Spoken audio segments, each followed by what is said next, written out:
Halo, semangat pagi sobat semua. Bagaimana kabarnya? Semoga semua dalam keadaan sehat ya. Pada video kali ini saya akan membuat cara pengisian perjanjian kinerja, rencana aksi dan laporan capaian aksi semester genap tahun sebelumnya ya. Nah, kita langsung saja teman-teman. Jadi saya akan menggunakan format ini saya dapatkan kemarin ya teman-teman ya. Mudah-mudahan nanti ini bisa membantu kita.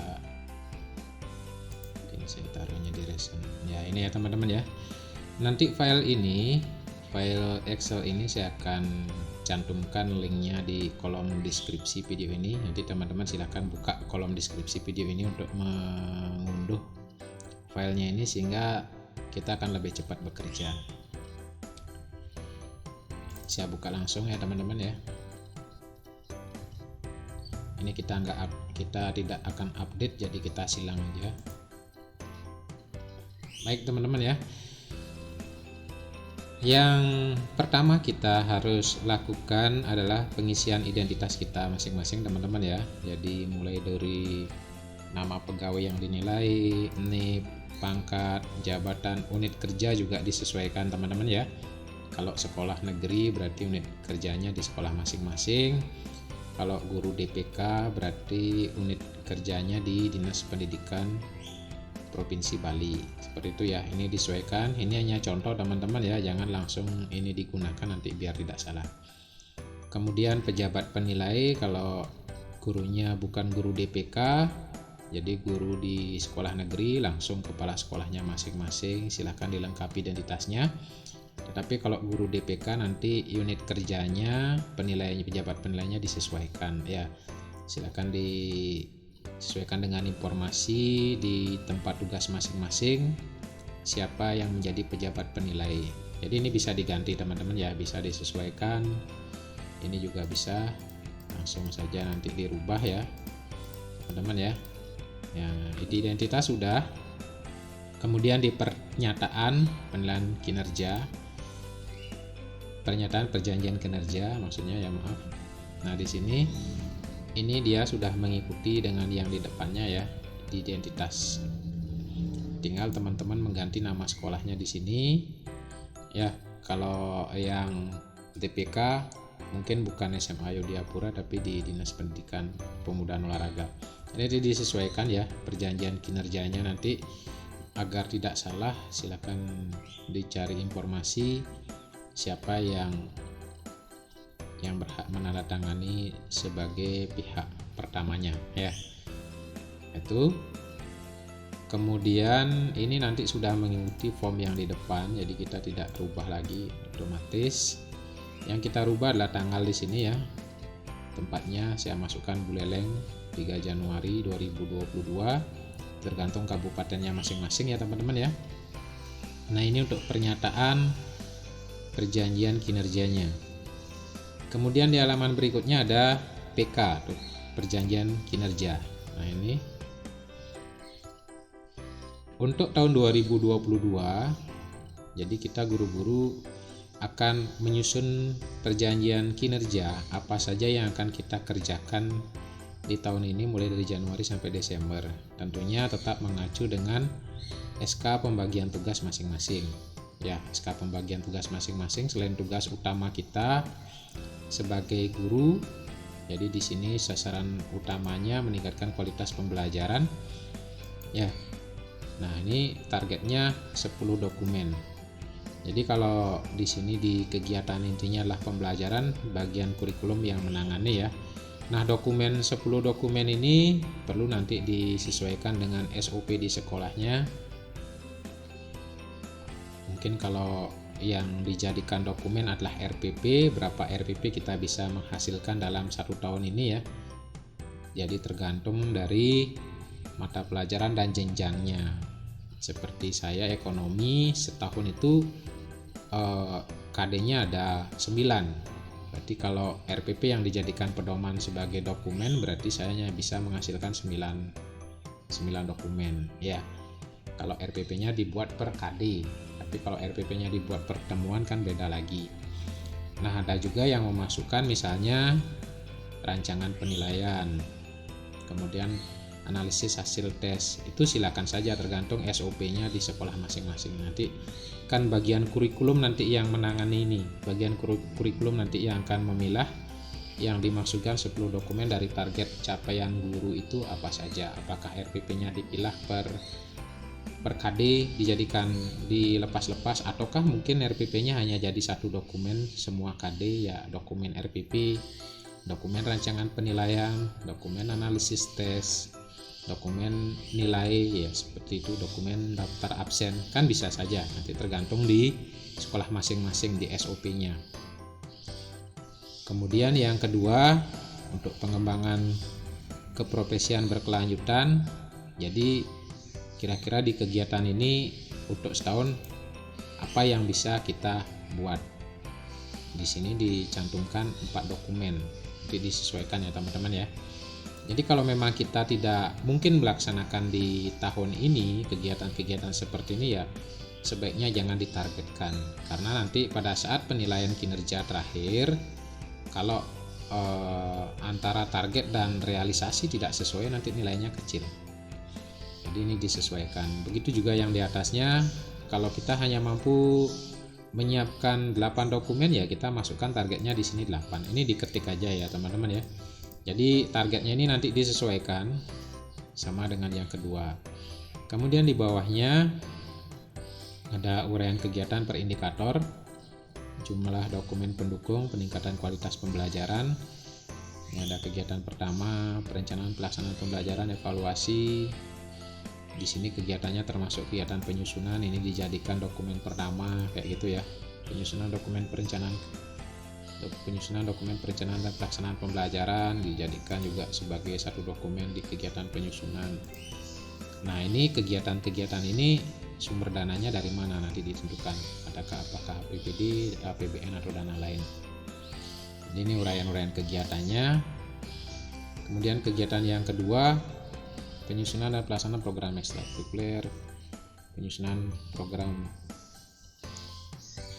ekstrakurikuler, ini pelaksanaan, ini penyusunan program, ini program ekstrakurikulernya udah jadi 1, 2 ya, seperti itu. Jadi uraian dari kegiatan yang ada di atasnya ini kita uraikan seperti itu ya.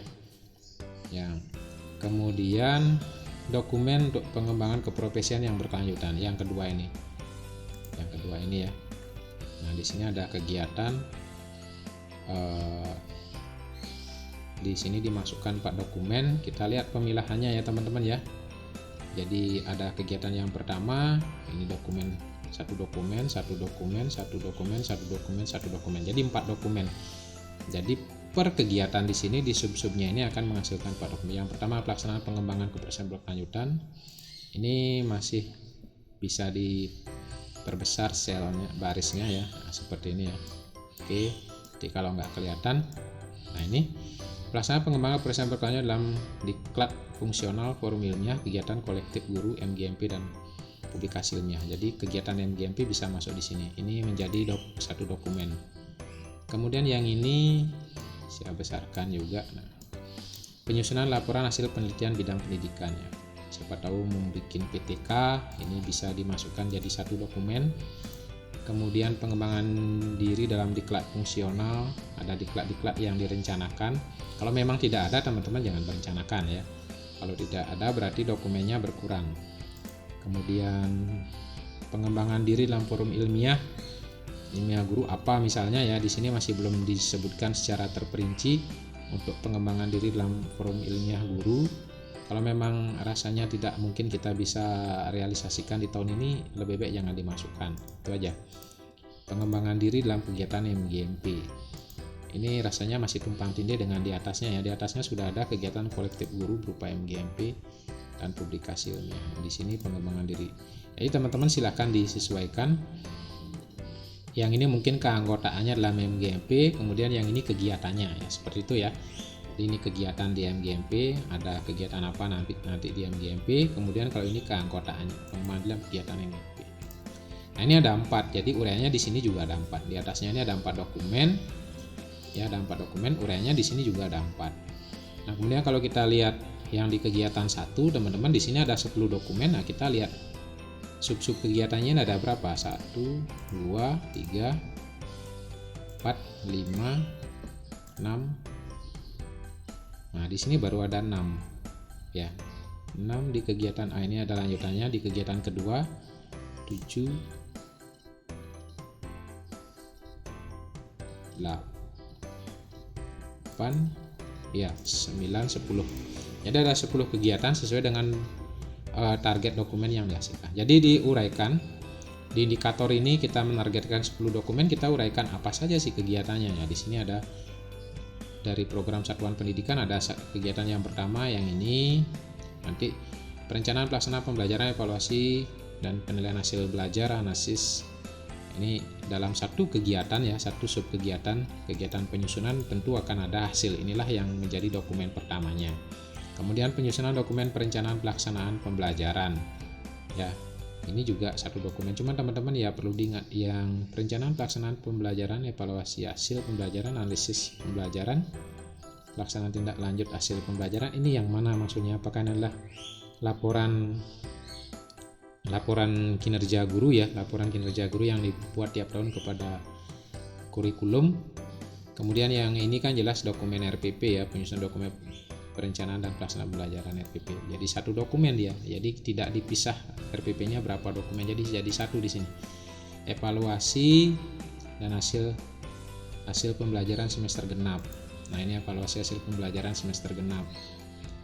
Mulai dari di sini kisi-kisi soal, kartu soal, sampai soal penilaian akhir semester genap, akhir semester ya, penilaian akhir semester. Jadi pas ini penilaian akhir semester. Kemudian kalau ini analisis hasil belajar. Ya, analisis hasil belajar mulai dari analisis tes, siswa yang tuntas dan tidak tuntas perlakuannya seperti apa, kapan pengayaan, kapan remedi, itu jadi satu dokumen. Jadi ada dokumennya juga. Kemudian rencana pelaksanaan pembelajaran semester ganjil untuk semester ini ya, bulan Juli 2022 kita kan membuat perencanaan. Dia itu jadi satu dokumen. Jadi perencanaannya mulai dari analisis waktu ya, jadi prota promes, analisis waktunya, kemudian itu dibuat jadi satu dokumen. Kemudian evaluasi penilaian ganjil berarti di bulan Juli. Nah, seperti itu. Jadi bukan RPP yang dibagi menjadi berapa RPP, tapi per kegiatan. Kalau RPP menjadi satu unit ya teman-teman ya. Jadi itu hati-hati. Nah, nanti yang mungkin untuk guru-guru untuk kegiatan yang pertama ini meningkatkan kualitas pembelajaran, rasanya mungkin sama-sama saja kegiatannya ya. Mulai dari perencanaan, kemudian pelaksanaan, hasil tindak lanjut seperti itu mungkin sama. Nah, yang beda adalah di yang kedua, meningkatkan kualitas pengembangan keprofesian. Ini lebih hati-hati teman-teman memasukkan kegiatannya ya, agar nanti dokumen yang kita rencanakan pada saat penilaian kinerja di akhir tahun itu betul-betul ada ya. Jadi seperti itu, ini masih bisa ditambah ya teman-teman ya, sesuai dengan kegiatan teman-teman. Mungkin banyak, ada pembuatan buku ber-ISBN dan lain sebagainya, itu silahkan dimasukkan semua di sini ya. Nah, kemudian ini perjanjian kinerjanya seperti ini teman-teman ya. Jadi bukan, kalau saya lihat di sini bukan RPP yang dibagi-bagi dalam satu semester berapa RPP, tapi per sub kegiatan di sini penyusunan rencana atau RPP ini sudah menjadi satu dokumen nih ya. Kemudian evaluasi evaluasi penilaian, jadi pelaksanaan evaluasi penilaian akhir semester itu ya, semester genap ya. Evaluasi bukan kegiatan penilaian akhir semester saja, tapi mulai dari ulangan harian, kegiatan ulangan tengah semester itu dimasukkan, ada satu dokumen penilaian gitu ya, satu dokumen penilaian. Kemudian hasil analisis pembelajaran, jadi setiap KD setelah kita melakukan tes kita analisis. Nah, nilai-nilai yang muncul, ada yang di bawah KKM atau di atas KKM, itu kan ada perlakuan. Ini juga jadi satu dokumen teman-teman ya, seperti itu ya. Nah, ini di PK perjanjian kinerja. Sekarang kita lihat di rencana aksi penjabaran dari perjanjian kinerja. Nah, kita lihat ini nyambung dengan sheet sebelumnya, udah nyambung. Targetnya udah nyambung, cuman kita akan tentukan di sini ya. Kita akan tentukan di masing-masing triwulan atau TW keberapa kita bisa realisasikan dokumen-dokumen tersebut. Seperti itu ya teman-teman ya. Jadi di sini sudah dirumuskan di breakdown di rencana aksi ini. Jadi ya, kalau teman-teman tidak sesuai dengan ini ya, tidak sesuai dengan rencana realisasi atau targetnya ini, teman-teman bisa rubah kok. Meskipun ini ada rumusnya, teman-teman bisa rubah di triwulan keberapa sih sebenarnya kita mau mengeksekusi kegiatan ini, itu targetnya ya. Boleh mengikuti ini, boleh dirubah. Kemudian program kegiatannya ini sudah nyambung dengan di depannya, ureanya juga sudah nyambung, indikatornya juga sudah nyambung ya teman-teman ya. Kemudian untuk di sub kegiatannya juga sudah nyambung dengan di depannya. Maaf, ini langsung lompat ya, saya geser. Nah, di indikator juga sudah nyambung, anggaran kita kosongkan. Nah, penanggung jawab nanti disesuaikan. Kalau memang kepala sekolah semua ya kepala sekolah. Ya, atasan yang menilai kita gitu ya teman-teman ya, sebagai penanggung jawabnya. Nah, ini sudah nyambung semua dengan di depannya. Jadi nanti tinggal penyesuaian saja. Kemudian untuk kegiatan yang kedua, yang untuk peningkatan kualitas pengembangan keprofesian ini juga sudah nyambung ya. Jadi tinggal dipergunakan saja teman-teman. Nanti kalau target per triwulannya mau dirubah itu silahkan ya, benar ya. Nanti ini nyambung sudah di depannya. Oke, tidak saya ulas semuanya. Nah, dari pernyataan perjanjian kinerja dan rencana aksi, ini adalah rencana kita di tahun 2022, mulai dari 3 Januari sampai 31 Desember di tahun 2022. Itu yang akan kita kerjakan sebagai guru, kan itu ya teman-teman. Jadi jelas. Jadi mulai dari perjanjian kinerja dan rencana aksi adalah rencana kerja kita setahun ke depan, mulai dari 3 Januari 2022 sampai 31 Desember 2022. Nah, kemudian ada dokumen juga yang harus kita kumpulkan juga, yaitu capaian aksi. Nah, ini ada capaian aksi ya. Capaian aksi ini adalah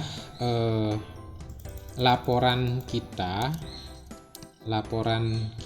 untuk kegiatan di semester 2 tahun sebelumnya. Jadi ini adalah laporan kegiatan kita di semester 2 tahun 2021, yaitu Juli Desember. Nah, ini dasarnya adalah Sikepo teman-teman. Ya, Sikepo teman-teman dari Juli Desember kan kita sudah membuat target perjanjian kinerjanya. Nah, silahkan dituangkan ini. Jadi ini enggak baku, ya, enggak ada rumusnya. Teman-teman silahkan buka Sikeponya di rencana kerjanya kan, Sikepo semester genapnya Juli Desember kan ada rencana kerja. Nah, tuangkanlah di sini semua. Ya. Nanti untuk program kegiatannya nanti disesuaikan, bisa teman-teman sesuaikan dengan rencana aksi tahun 2022, apakah itu merupakan kegiatan satuan pendidikan atau bukan, seperti itu ya. Nah, ini juga bisa disesuaikan teman-teman ya. Yang jelas nanti yang kita laporkan adalah indikator kinerja dan target dokumen di Sikepo kita yang tahun sebelumnya, Juli Desember. Itu adalah salinannya. Kita targetkan berapa di sini. Misalnya kita targetkan 8 di TW3 dan TW4, apakah betul TW3 dan TW4 kita bisa mengeksekusi 8 dokumen tersebut. Tuh, nanti ini akan tercermin dari Sikepo teman-teman. Jadi usahakan sama. Ya, siapa tahu nanti laporan teman-teman ini di cross check dengan Sikeponya. Jadi capaian aksi semester 2 2021 ini adalah laporan Sikepo teman-teman. Ambillah data semua dari Sikepo Juli Desember, seperti itu. Ya, seperti itu teman-teman ya. Nanti silakan bisa disesuaikan. Filenya ini nanti saya akan File ini nanti saya akan berikan di kolom deskripsi video ini, sehingga teman-teman bisa download dan bisa kerjakan ini. Dan jika video ini bermanfaat, sekali lagi teman-teman ya, silakan tekan jempol ke atasnya. Bagi yang belum subscribe, silakan dilihat tombol subscribe-nya di YouTube. Kalau masih merah, silakan pencet subscribe, karena subscribe itu gratis untuk pengembangan channel saya selanjutnya. Oke, sekian dulu video saya kali ini, semoga bermanfaat. Semangat pagi.